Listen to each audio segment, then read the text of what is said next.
sumulat ng awit sa Diyos, yung kanyang mga iniisip, mga alalahanin, yung mga tumatawid sa kanyang gunita, sa kanyang balintataw, sa kanyang mga iniisip, ano ba yung mga tumatawid between his left ear and right ear, at nagbibigay sa kanya ng mga pangamba, mga pag-ambag, at kung ano-ano. So, isang magandang step yan, magpasuri tayo sa Panginoon. Lagi nating isurrender yung ating iniisip, at tingnan natin kung paano papasok yung Espiritu ng Diyos sa paraan ng ating pag-iisip na magiging bunga, tahimik ang ating loob, payapa ang ating puso, bagamat alert tayo na gawin ang mga dapat gawin para improve ang daily life, pero meron tayong bedrock security in the Lord. Paano ba yun? What is feared is seldom actually faced. It is seldom here and now.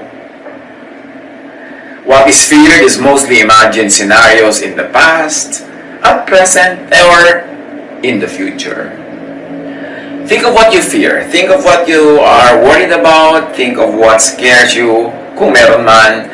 Mostly, it is not about what you are facing now, but what you imagine you'd face tomorrow, next week, next month, next year. Yan ang malaking fear.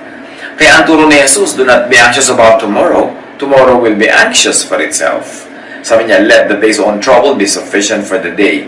Because usually, what is at hand, what we are facing right now, is under control, is actually within the powers and the capacities that God gives us today. Pero pagka inisip mo yung nakaraan, nakakapagbigyan din ng worry, lalo kung may mga atraso ka nung nakaraan at iniisip mo baka masingil ka ngayon o bukas. Pero bihirang-bihira na ang dahilan ng ating mga concerns and worries ay yung now, usually future.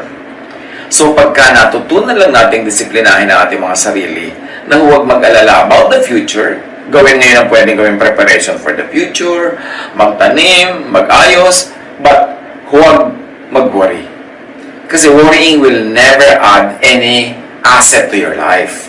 It will only add liabilities. Discipline yan. Marami mga example, pag natapos ang lockdown, paano na yung mga hanap buhay ko? Kung meron kayong negosyo, paano na yung mga nawala kong income, nawala kong profit, paano ako makaka-recover? Kung nawala ng trabaho, paano kaya ako magkakatrabaho uli? Etc. etc. Marami tayong ganung mga concern. Paano kaya ako makakabayad ng mga naipon kong utang sa rent ng malimunti kong tindahan? Pero sa kanya inisipin, ang mahalaga yung ngayon lang, just survive the day, do what you can. If there is something you can do about tomorrow, i-prepare. At kung wala, lalo namang hindi mo dapat isipin. Kasi wala ka naman palang magagawa. Disiplina ang kailangan dyan. Genesis 32, 7-8. Si Jacob, malaki ang atraso sa kanyang kapatid na si Esau. Malaki. At huwag na natin ungkatin kung ano yun ngayon. Basta malaki. So, nabuhay itong si Jacob na may takot kay Esau. At nung nabalitaan niya na masasalubong niya si Esau na patungo sa kanya, sobrang takot ang sumakmal sa kanyang puso. Sobrang nervyos.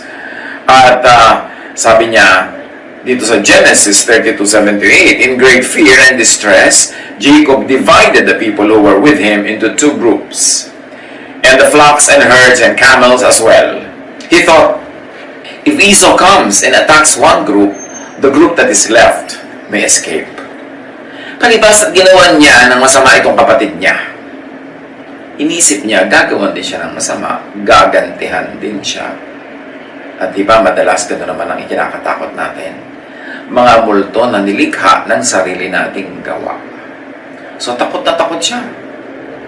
Nabuhay siya sa napakalaking takot. Inisip niya, papatayin siya ng kanyang kapatid, ang kanyang mga pamilya. So, pinaghiwa-hiwalay pa niya yung mga pamilya niya, ang kanyang mga katulong, ang kanyang mga hayop na inaalagaan, para daw, kung i-attack yung isa, at least may maliligtas na kalahating group, yung hindi na-attack. But did Esau attack? No. In fact, nung nagtagpo sila, Esau was most brotherly. Ang bait-bait. At nagtaka siya kung bakit nag-isip yung kapatid niya na nanganganib ang buhay nitong si Jacob sa kamay ni Esau ay wala siyang kabalak-balak. Multo ng sariling atraso. Kaya napakabuting namumuhay tayo ng walang atraso sa kapwa, nang itinanim natin ay mabuti. Therefore, ang laman ng imagination natin ay yung aanihin natin. Hindi yung kung ang itinanim natin ay masama. Ang laman ng imagination natin ay yung maaring pagbalik sa atin ng masamang ginawa natin. Remember, imaginative ang tao. Imaginative ang mind. Pero yung mind na yan, madaling maligaw. Because your mind plays tricks on you. Pwede kang paglaruan ng iyong guni-guni. Matthew 14:26. Kinalabutan sa takot ang mga alagad nang makita nilang may lumalakad sa ibabaw ng tubig. Multo! Sigaw nila. Pero si Jesus yun. Sino may sabi sa kanilang multo? E di yung kanilang mga childhood ideas and childhood memories of all stories about ghosts. Siguro yung mga patuloy na pinaniniwalaan nila mga nakakatakot na bagay. At pagkatapos dahil gabi noon, madilim, sila ay nasa isang mapanganib na kaltayuan. Ang kanilang sinasakyang bangka ay halos lumubog-lubog sa lakas ng hangin at sila ay lumalaban sa alon. So, yung kanilang utak, kondisyon na matakot. Kaya nung makita nila si Jesus, who was their deliverance, who was their Savior, baliktad ang naisip nila, multo. So, hindi lahat ng naiisip natin, hindi lahat ng nagre-register sa ating utak, hindi lahat na pagdudugtong-dugtong ng ating makati at makulit at malikot na imahinasyon ay tama. So, kung nakakabuo tayo ng mga nakakatakot na senaryo, isipin mo, imagination mo lang yan. Hindi pa yan totoo, wala pa yan sa harap mo. Kaya, huwag kang magpadala sa ganyang mga bagay. Job 4:12-14. Minsan ako ay may narinig, salitang ibinulong sa aking pandinig. Sa lalim ng hating gabi, parang ako'y nananaginip, kung kailan ang tao ay mahimbing na naiidlip. Ako'y sinakmal ng matinding takot. Ako'y kinalabutan at nangatog ang tuhod. So ano to? Imagination. Para na daw siyang nanaginip. Hindi naman. At kahit pa nga panaginip, hindi panaginip lang yon. Pero ang pumapasok kasi sa ating isip, mga kapatid, ang basa ng isip natin dyan, totoong nangyayari.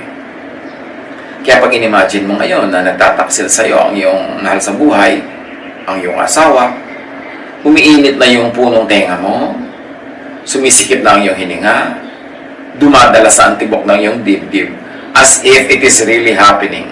Because in your mind, it is already happening. And the mind can hardly tell what is imagined and what is real. Basta laman ng utak mo yon, yan ang laman ng utak mo. Kaya, bantayan kung anong ini-imagine. Sabi ni Job, minsan ako may narinig. Kanina niya kanan na kaya yan narinig? Narinig niya sa kapitbahay? Narinig niya kaya yan sa internet?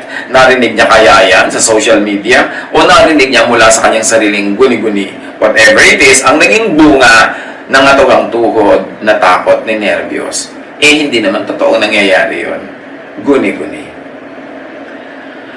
Do not fear. Yan ang pinakamadalas sabihin ni Jesus.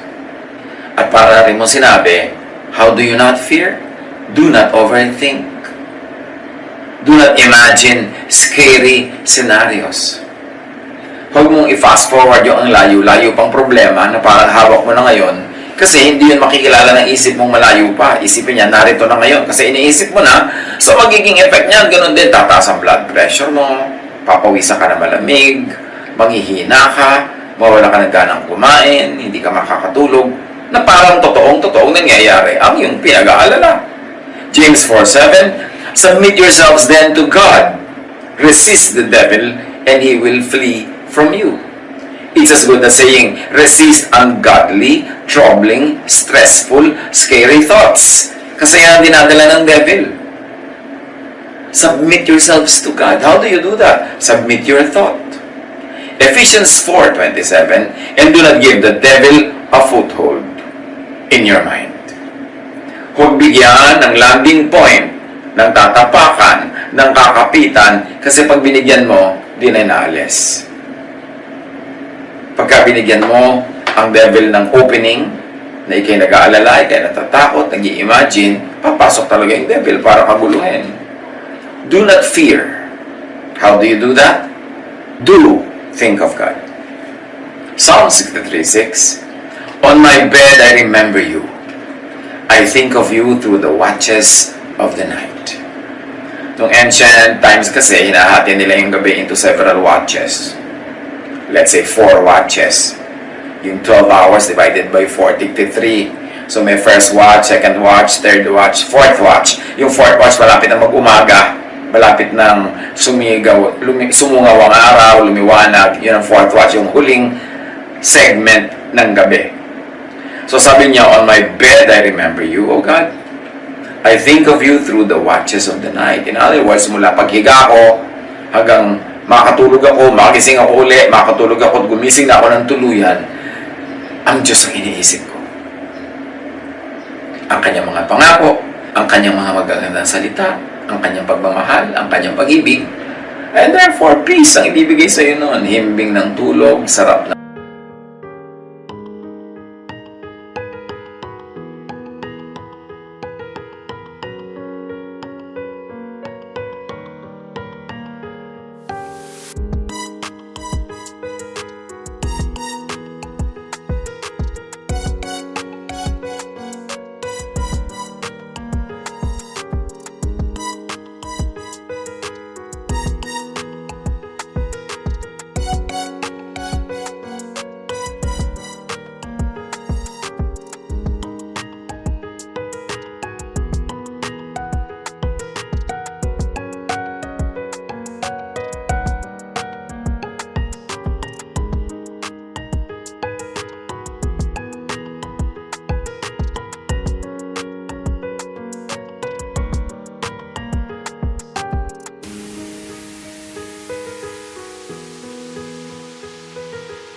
ang tulog.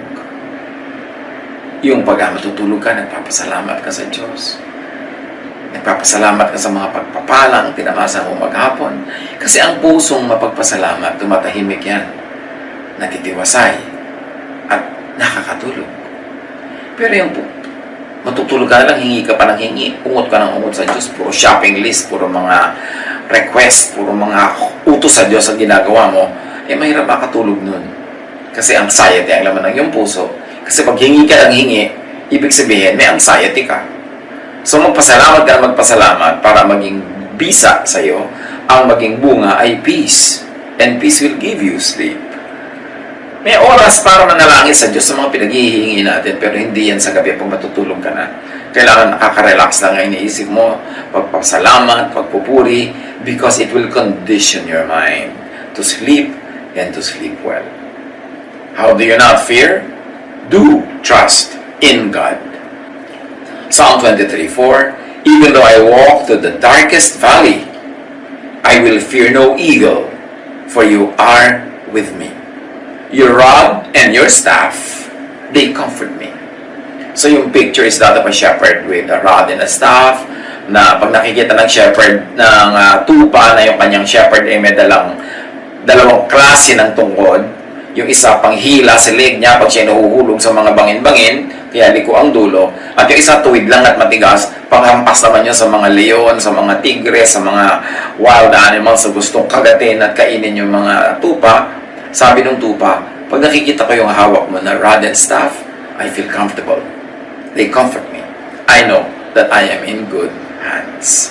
So yun dapat ang isipin natin sa Panginoon. Yung rod niya, yung staff niya, pang-disiplina niya sa atin, pang-ligtas niya sa atin, at yung isa naman ay pagtatanggol niya sa atin laban sa mga dangers of life. Marami na tayong nilampasan na ganyang mga nakita na natin kung paano ang Panginoon ay nagbibigay sa atin ng tulong. Dapat yun ang isipin natin pagka tayo natatet mag-isip na madala, maakit, matakot.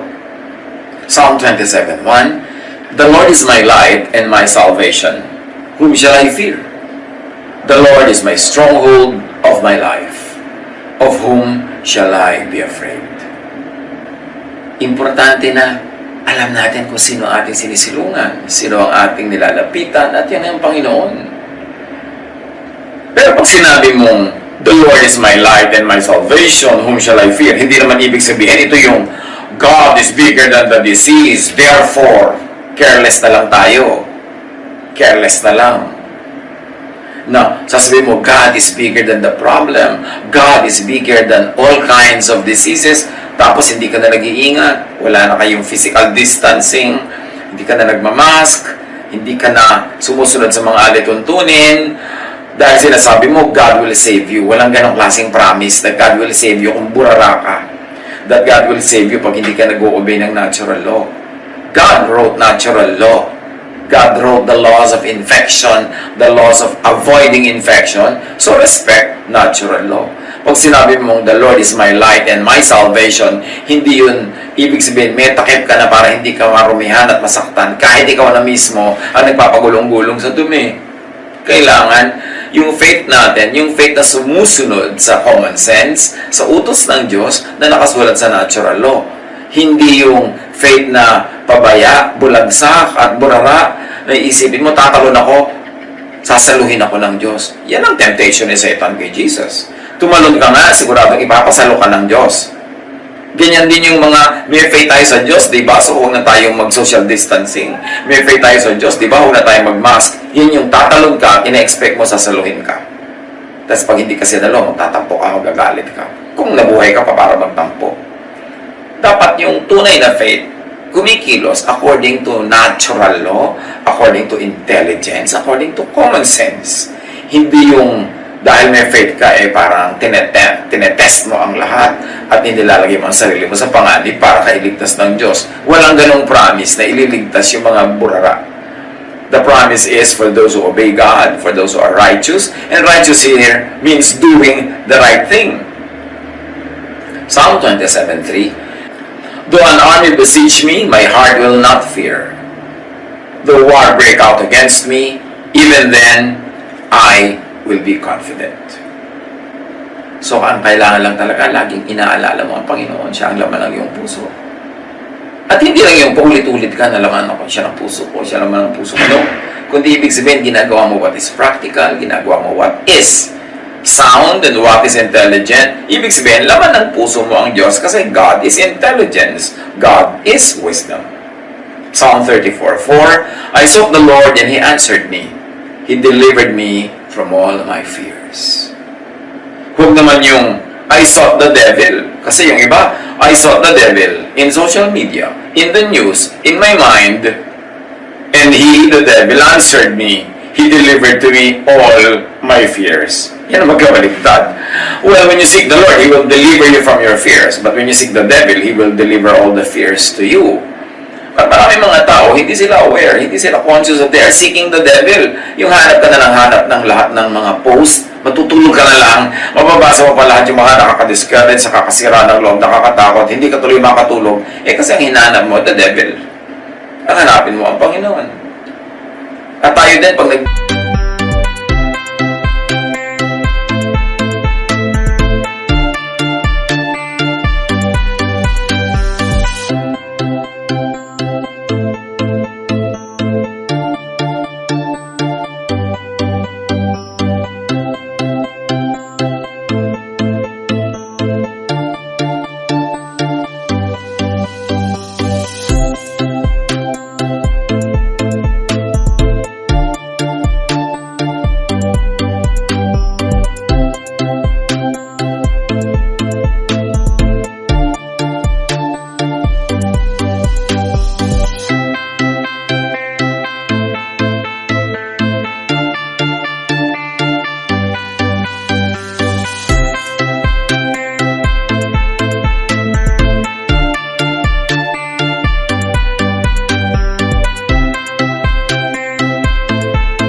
distribute ng mga balita, tiyakin nating balita from God, not balita from the devil. Kahit false o true news, kung ang bunga nito sa mga tao, wala naman silang practical use for it, walang practical benefit from knowing it, magatakot lang sila, magagalit lang sila, mag-aalala lang sila, huwag na natin ipaalam. Kailangan meron tayong malasakit sa kapwa na hindi lahat ng news i-distribute mo sa lahat ng tao. Halimbawa ngayon, lockdown, quarantine. Pagka ba merong taong gumraduate o sumakabilang buhay, makakapunta tayo para makiramay? Hindi naman, di ba? Makakapunta ka ba para maglamay, makipaglibing? Hindi rin, di ba? So, itanong muna natin sa sarili natin. Pag may nabalitaan tayong sumakabilang buhay, in this period na marami ng sadnesses, marami ng stress, marami ng loneliness, itanong mo sa sarili mo, tama bang ipamalita ko pa ito? Tama ba na i-text ko pa kay Tekla na namatay si Pedro? Tama ba na ilagay ko pa sa Facebook para mabasa ng lahat na namatay si Juana? Ano naman ang mapapala nilang malaman nito ngayon? Makakatulong ba sila? Hindi naman. May magagawa ba sila? Hindi naman. So, tama bang ipaalam ko pa? Mag-aalala lang sila, malulungkot lang sila, wala namang benefit. Tapos, marami na silang inaalala ngayon, marami na silang lungkot ngayon, idadagdag ko pa ba ito? O huwag ka nang idagdag, pagka na lang tapos na yung nakahinga-hinga na tayo, lumuwag-luwag ng ating loob, na nakakita na tayo ng maraming pag-asa at nabuhay ng ating loob, at matitibay na uli ang mga loob natin at konti na lang mga dala-dala, doon ko na lang ibabalita. Kayang-kaya na nilang dalhin yun. Kesa ngayon, I might give them that proverbial straw that broke the camel's back. Alam natin yan, yung camel, napaka-strong. Dagdag sila ng dagdag ng pasa ng mga straw, mga damo, mga kung ano-ano. Tapos akala nila, kaya-kaya pa. Sige, dagdagan pa natin. Nakatayo pa ang camel. Sige, dagdagan pa natin. Tapos yung isa, nagdagdag na lang ng isang pirasong damo, the final straw, natumba na yung camel, hinimatay na at namatay na sa pagod. And that could be the final straw that breaks the camel's back. Yung news mo na ibibigay. Kung yung camel na pagbibigyan mo ng news, ay ang dami-dami na palang pasan, ang dami-dami ng dala, dadagdagan mo pa talaga. Kailangan ba yun? Kaya kailangan marunong tayong mamili kung anong ibabalita, kung anong hindi. May mga tao naman kasi parang sikat na sikat sila pag nagbalita sila.